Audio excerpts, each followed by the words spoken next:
आप बेटे की ये कहानी जरूर सुने।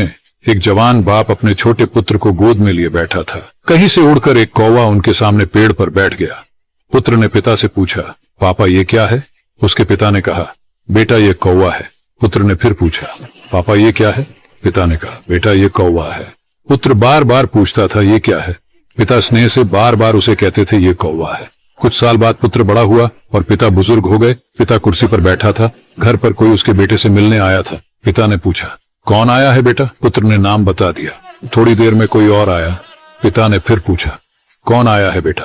इस बार झल्लाकर पुत्र ने कहा, आप चुपचाप पड़े क्यों नहीं रहते? आपको कुछ करना धरना तो है नहीं। कौन आया है कौन गया, ये टाई टाई दिन भर क्यों लगाए रहते हो? पिता दुखी मन से चुप हो गए।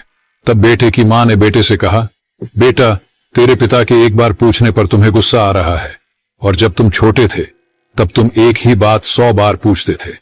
तब तुम